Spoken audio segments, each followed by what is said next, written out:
Good evening, and welcome to another segment of the New Black Leadership Coalition here live at Can Television, Channel 21.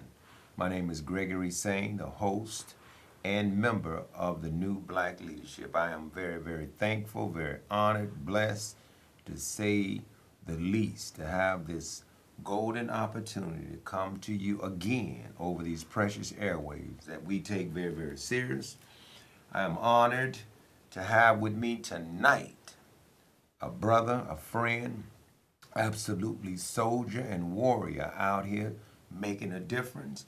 We are very, very fortunate to have in the studio live in person my brother, my friend, brother David Peterson, the director of the A. Philip Randolph Pullman Porter Museum. I appreciate that, man. You know, I just feel like I'm supposed to have a procession or something when I come out after an introduction like that, man. That's a good job. Hey, man. bro, I let me appreciate just say, that. hey, and it's not rehearsed either. It's just rolled out the way it rolls out. If you just tuning in on Facebook, also please share this with your friends. Stop what you're doing and just hit that share button for me, please.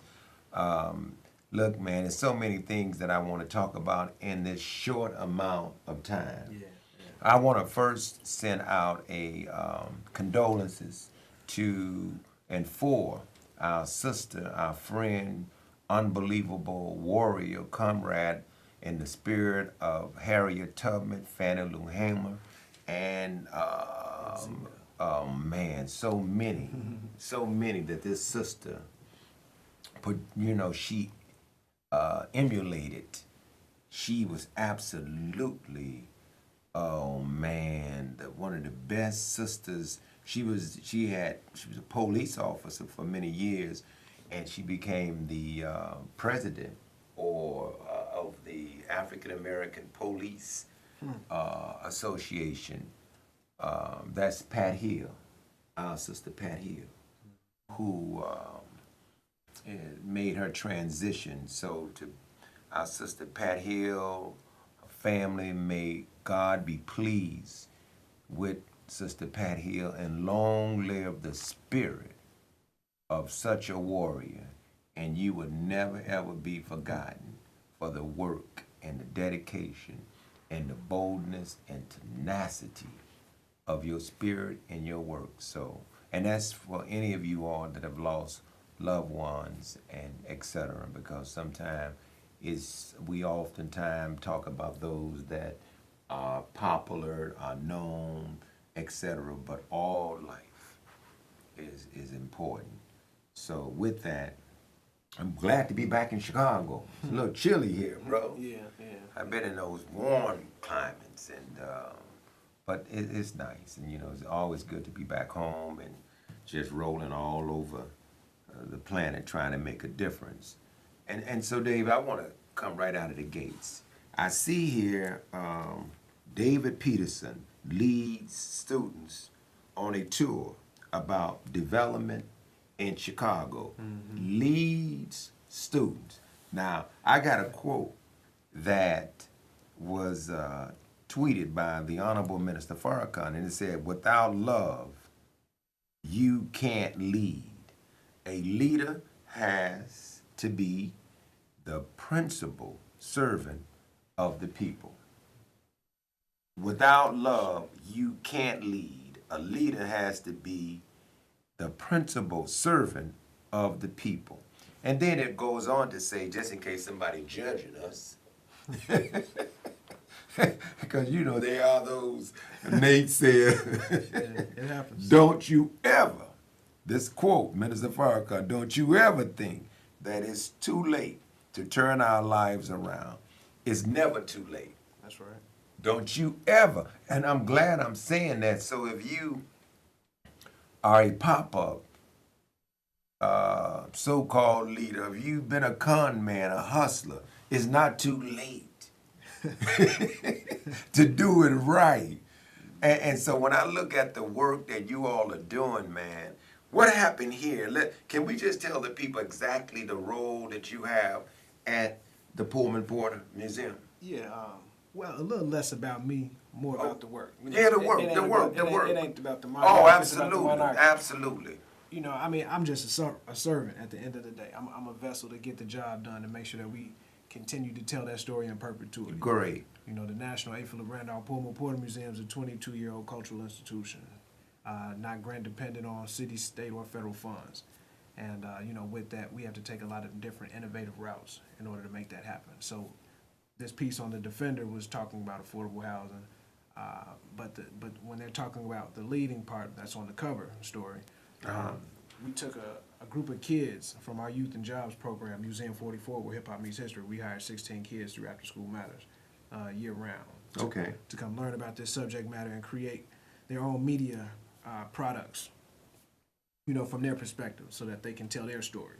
We're trying to teach them the importance of accountability, and we're trying to teach them the importance of being socially conscious, you know, in a media-driven world. So, you know, you can be up to date with what's going on, but we want you to be able to insert the things that we're teaching you here, you know, which is a lot different, you know. Great. So with that, we teamed up with the Bronzeville Tourism and Convention Council with Harold Lucas, and we had a mobile workshop. So the museum, we have a Green Initiatives Program Division. It's a subdivision of the museum, and we work with Illinois Department of Natural Resources, Bronzeville Tourism and Convention Council, Slow Road Chicago Bike Movement, and we do workshops and environmental educational workshops, just to increase health and wellness and outdoor recreation activity in the minority community, specifically the Black community, for our perspective. Great. We do partner with people from other minority communities as well. They represent theirs, we represent ours. Oh, good. The demographic that we serve is, you know, predominantly Black, and the majority of those people are not necessarily all of the time into outdoor recreation, into environmental education. So we're trying to find different innovative ways to put it in their face to make them get aware of what's going on. Right. Especially as we see what's going on with climate change, you see what's going on with flooding, things like that. You know, we need to be better prepared for the inevitable to happen, you know, as far as disaster preparedness, response times, and all of these different things. So that's why these workshops that we do are so important. Did you tell them to get some beans, soup beans, man, Navy beans, get you a 50-pound bag of Navy beans, man. I'm telling you, man. I'm telling you, because you never know what's Harold going to happen. Davis say I got this soup called Insane Soups. And actually, a true story, at the, have you ever gone to the food hub on 75th Street? Yeah, no, I haven't, but the I heard healthy about food it, hub. Yeah, I heard about it. On East on 75th Street, I think that's 24, 23 East 75th Exchange. Street. Yeah, right by Exchange, right off the corner of Exchange. And but the operation there, they waiting on me to make my soup. And I said that because when it comes to survival, as you just stated so eloquently, we need to have that conversation. And there need to be some preparation and real basic preparation so people don't feel like you have to be an academician or it is something real intense, real technical, but basic survival, because I'm sure people in Houston and folks in Florida and people in California and people here, although Chicago, as much as we don't know, is sacred, and that's a divine conversation that one day we have to have. But going back to what you're saying in terms of folks being prepared, what did you instill in these young leaders? What did they walk away with? Right. So with this, you know, this was a mobile workshop that we did when we collaborated with the Bronzeville Tourism and Convention Council, and what we did was we took them on a tour, basically through the Millennium Reserve, also known as the Calumet Collaborative, which it basically is the South Lakefront region development. We took them on a tour over there. We showed them how close it is to Indiana, so they see where Lake Michigan and Lake Calumet connect. And we showed them all the vacant land, the acres and acres and acres of land that are open for development. Ironically, that week an article had came out talking about what was going to be going on in there. So we want them to know about it. They're between the ages of 14 and 18, and we want them to know about it because by the time this project really kicks off, they'll be adults.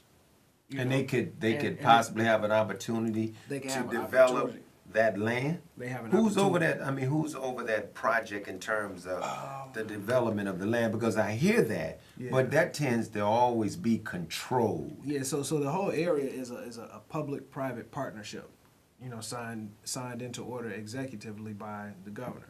Now, the previous governor, Pat Quinn, he originally carved out that area and then named it the Millennium Reserve.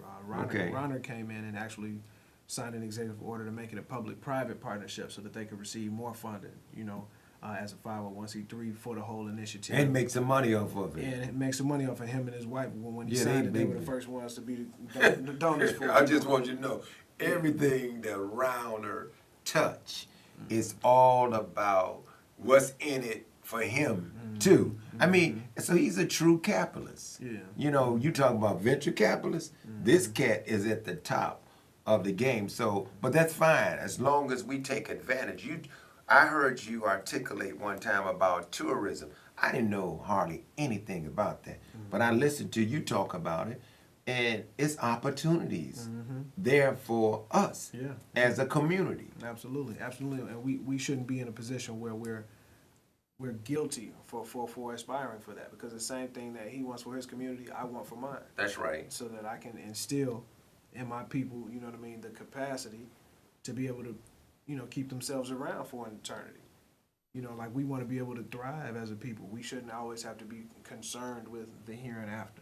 You know, And that's like, why. when there's resources right in our face. That's why when I quoted what Yeah. the minister said, it's never too late. No. So when you disseminate information like this, and we, you know, I love the fact that you have this positive attitude, bro. That's half of the battle.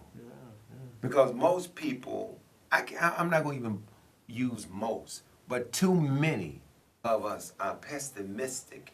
And so when you give information like this of opportunities, I never heard you sound like you were defeated. No, because see, the thing is, at the end of the day, like I said, you know, starting off, I'm a vessel at the end of the day. I don't just say that because that's a cliche. Like, literally, I'm a vessel.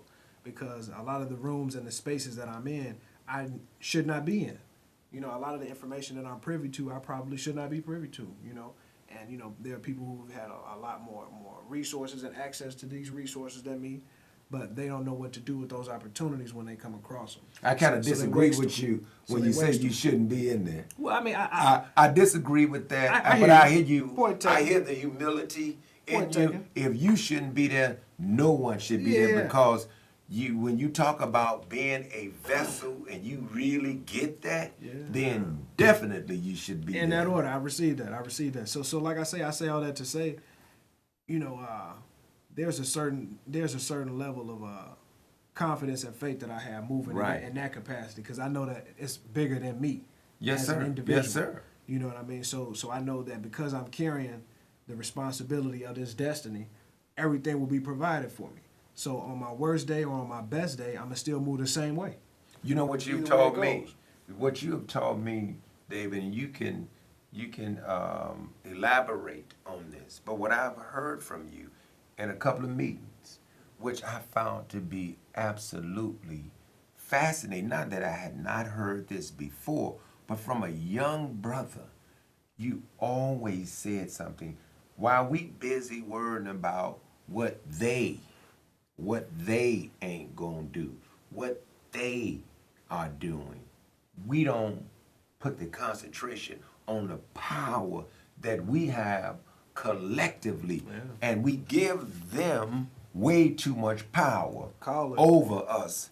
Caller. Caller. We see you, caller. We see you. Let's take the caller. Caller. Yes, sir. I watch the program every week because it's a great program. Appreciate that. You just don't put the blame on one side. You put the blame on everybody that needs to be blamed, and I respect that. Now, I'm 69 years old. You say 69? I grew up in this great city of mine, Chicago, Okay. and I want to know what's going on when the commissioners, the aldermen, the mayor, the commissioner of police are all happy because there's only 40 people that got shot and 7 were killed. That's good to them. But how about the people who lost their lives? It's not too good for them, is it? No. So this city of ours is getting worse and worse. Even, I wish there were more people like you on TV, and I know it would go down then. But we got to do something to save ourselves. Everybody, our children, all of us. Thank you so much. Thank you, bro. Thank you. Well, thank you for tuning in consistently too, because one of the things that I realized when you talk about being a vessel, it is not about ratings. It's not about just being visible for vain reasons. Look, I really believe, man, that when people ask me all the time, you all over the place. You here, you there, you doing this, and I let them know that that's the creator, man. I am absolutely guided, and no matter what you think, and your own pessimistic mentality, there's God inside of all of us, man. We just gotta collectively bring the dry bones in the valley together. Yeah, cause see, when we move from that place, our battles are already won for us. Teach. You know what I mean? Teach. Our resources are already provided for it, and we can see it, we can believe it, and then we can achieve it. That's right. You know, those aren't just cliche things that people That's say right. when they pontificate, and that's real speech that can be put into action. So we had a capacity to see in our mind, okay, this is something that can take place, right? If we are diligent and disciplined enough to continue to work that plan day in, day out, hour after hour, we can actually make that happen. You know, since we came back from D.C., for the HBCU executive order, we have made an intentional effort to maintain contact with the people that we met while we were there and to create viable products, services, and partnerships from that. Good. You know what I mean? Very good. That will really, really benefit the well-being of our people from a grassroots level. You know what I mean? It's so, I mean, like the gentleman just said who called in, so many people are doing stuff for the smoke and mirrors and the ratings of it. And it's got to be bigger than that, because after the ratings are put out, people are still affected by this. I looked at the mountains when I was It's just too much. When I was in Arizona, I looked at the mountains and I posed a question to some of my friends, and I said, man, who made those mountains? How did that happen? And they responded, God. In that order. In that order. But not that I didn't think of that. It's just still, I'm so fascinated over it. So when you look at where we are we behind the 8 ball? You go all the way back. And folks, we got to get this. That's why I'm critical of folks who stuck on power, and you stuck on scandal, and you stuck on the house idiots of Atlanta. I mean, wives of Atlanta. And you stuck on that stuff when there's so many other things that are in real time that we should be doing, but yet we cry and get emotional about slavery and how we were treated. Right. But we appear as though we want to stay behind the 8 ball. So when you talk about these opportunities, is it for us to finally get up that we are not behind the 8 ball, or are we just going to continue to play catch up in America? Well, it's easier to react from an emotional perspective, from an emotional place, rather. You know what I mean? It's easier to do that. Right. Because it doesn't take reconnaissance. It doesn't take the work. So you could complain all day, but you're not held accountable, so you don't do the work. That's so many people use religion as that crutch in some cases, because they can lean on that religion, because that religion isn't going to check them universally. That religion ain't going to say, oh, well, you need to be doing this. You know what I mean? It's not going to do the same thing. So I say all that to say, if you don't have the capacity to come up with a solution to a plan, all you can think about is the problem itself. So when we talk about the solution, because brother. people are more are emotionally driven by it, or egotistically driven by it, they're more mad at the messenger. Who is that? Who he think he is? He don't know what he talking about. No, that ain't real. Let me see if it works. You know what I mean? It's like, I'm trying to tell you where all the money comes. Then the money comes, and you've been telling them about it for years, and they like, oh, you a crook, you still in front of people. I brought you to the table with me. You said I was a fool for trying to do it. I starved while I was on that path. And you looked at me like I was crazy.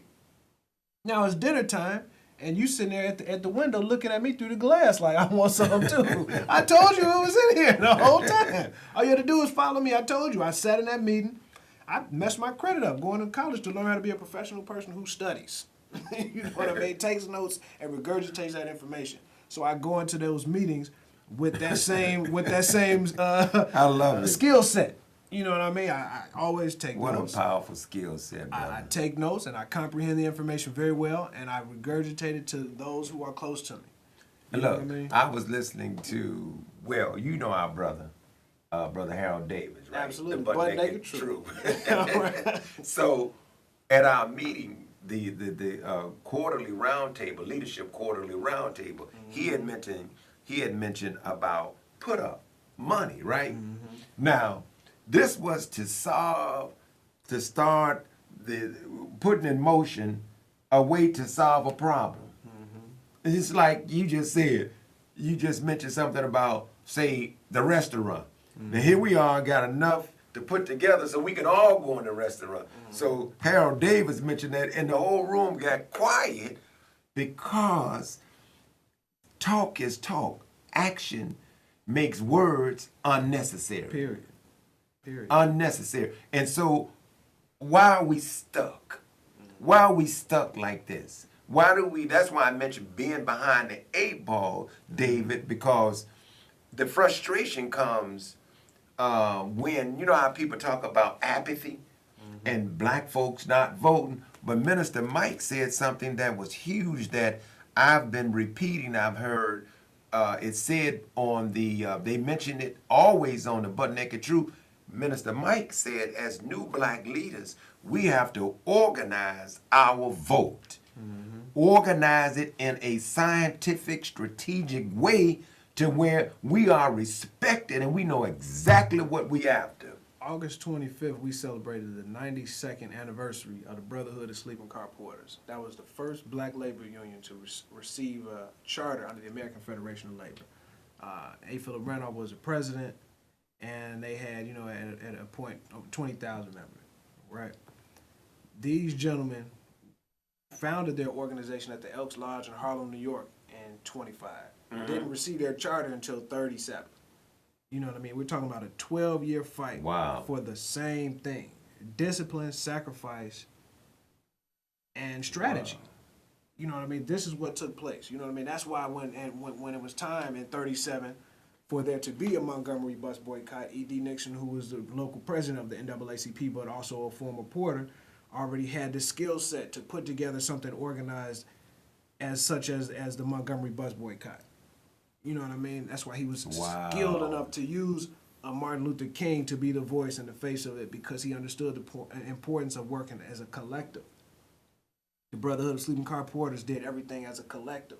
You said, look, the messenger, the Honorable Elijah Muhammad, That's it. Malcolm, the Honorable Minister Louis Farrakhan. That's it. And the messenger used those spirits, those vessels, those voices, man, to what? Elevate the people. Absolutely, absolutely. And call the people to action. Absolutely, absolutely. So, you know, that's what I'm saying. You know, when they learned that capacity, they learned that strength, then from there, you know what I mean, everything was a breeze. And I'm saying that, you know, a little bit exaggerative, because of course they still had to, you know, go through a lot of sacrifice. Yeah, rightfully so. You know, to be triumphant, but they had the skill set to get through whatever it was that was put in front of them. You know what I mean? They knew what to do, and that's why they were successful. You know, and it's just like, you know, at a certain point, we felt like we arrived and then kind of let go of the steam a little bit. This isn't the time for us to be passive at this point.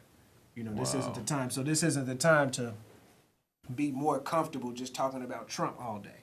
He ain't nothing. Resist. Right? You can go. You can make your post. And you can feel all passionate about it. I see it all the time. And do nothing. I mean, no anticipated follow-up at all. It's more convenient to do that. And then let somebody go into a room with Trump and say, look, I'm going to sit down pupil to pupil with this man and say, look, this is what I want for my people, to help my people. We demand that you give us that. Somebody who doesn't do anything progressively would look at that person and say that they're a sellout. That's why You know what I Moses, look, Moses had to go into the mountain and came back and what? With commandments, and then let my people Let my people go. go. Let them go. And That's then it. and then loose him, Satan. Get behind them, Satan. Meaning that get a front of all your excuses. Stop waiting on a mystery God to solve what we could solve ourselves. Leave the emotionalism alone. Right, and stop exposing that you don't really know God. Ooh. You know what I mean? Because, I mean, if you know God, he already told you what to do. You heard him and you responded and you got to action. You waiting on somebody trying to fool us. The people who know God, we know you lying. Because he talked to us every hour of the day. Because we position ourselves to hear that voice. That's right. By humbling ourselves to the currents of the universe and understanding that there is a divine purpose for our lives and there's a higher power that controls us. You know what I mean? Man, I'm so glad you are a new black leader. I'm so honored that I'm a member of the New Black Leadership Coalition. This brother right iron here, sharp as iron. Brother Iron sharp David as iron. Peterson. Yeah. When I drift off, I always have a set of standards I can go back to and say, okay, look, this is the standard that I'm held accountable to. I can't drift off. I love it, can't man. drift off. You know? I love it. I love it. And folks, please share this because we gotta have these conversations. And oftentimes we so programmed, David, for the emotionalism stuff to where we feed off of that. And so when there's a conversation that makes us accountable, we click it off. Who want to hear that? What's our power? I don't want to hear these Negroes telling me what I'm not doing. And it sounds like they criticizing Pastor. You know, because Pastor, no, we trying to help Pastor because he got a huge congregation but don't have a grocery store. Yeah. Huh? A hit dog will holler. That's it. That's it. That's all. But folks, we got like 2 minutes left, and they're gonna be flashing the screen in a minute. But I want to thank you all. I can see her in there now. She just sat in the hot seat. Wrap up. Wrap up. I knew it was coming, and she put it in red. The other one's in blue. 5 minutes in blue. Caller in yellow. The New Black Leadership. Wrap up is in red. New Black Leadership, y'all. Also, go visit PullmanPorterMuseum.com. If you're a descendant of a railroad worker, a Pullman Porter, go to our website, PullmanPorterMuseum.com. We just kicked off our National Descendants Registry. We just had a conference yesterday to talk about receiving public museum status by the state. Thanks to Rep. LaShawn Ford for that. Yes, sir. Well, thank you, Brother David. Absolutely. And folks, if you want to get in contact real quick, 2 seconds, take a look at that right there. That's the New Black Leadership. That's how you can reach us right there. I hope you got that real quick. We got to end the show. Thank you, Brother David. Amen. Thank you all for tuning in and share this.